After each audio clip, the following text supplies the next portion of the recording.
बिस्मिल्लाहिर्रहमानिर्रहीम, अस्सलाम वालेकुम रहमतुल्लाहि व बरकातुहू। आज का जो हमारा मौजू है वो है सरसों का तेल। सरसों के तेल से इलाज।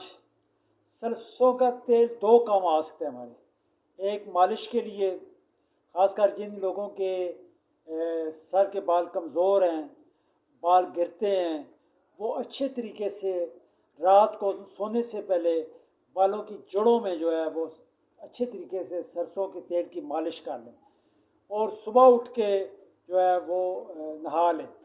इससे इंशाल्लाह उनके बाल भी मजबूत होंगे, बाल गिरना भी ख़त्म हो जाएंगे और बालों में मौजूद जो खुश्की है वो भी ख़त्म हो जाएगी। ये तो इसका एक फ़ायदा हुआ सरसों का।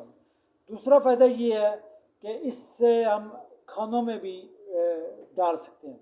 मतलब आम ऑयल की जगह अगर हम सरसों के तेल में जो है खाना बनाएं तो वो खाना जो है वो हमारे लिए फ़ायदेमंद साबित होगा।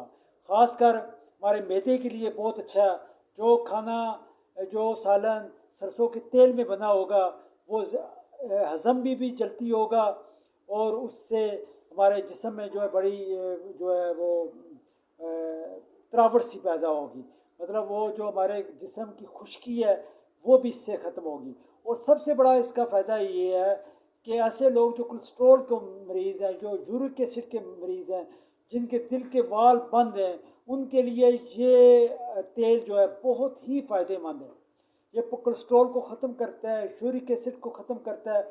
और ऐसे लोग जो मोटापे का शिकार हैं, जिनका वज़न ज़्यादा है, उनको बहुत फ़ायदा देता है। तो मैं तमाम दोस्तों से मेरी यही गुजारिश है कि आम ऑयल की जगह या घी की जगह वो सरसों का तेल इस्तेमाल करें।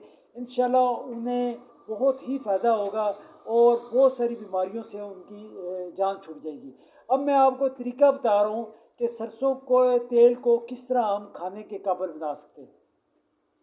सरसों का तेल मतलब आपके पास 4-5 किलो या 10 किलो है, उसे किसी बड़े देशके में डाल के चूल्हे पे रख दें हल्की आंच पे। जब वो उबलना शुरू हो जाए, जब आप देखें उसमें से धुआं निकल रहा है, उबर रहा है, तो आप 10 से 15 मिनट उसे उबलने दें और उसके बाद उसका जायका चेक करें तो वो तेल जो है वो मीठा हो चुका होगा।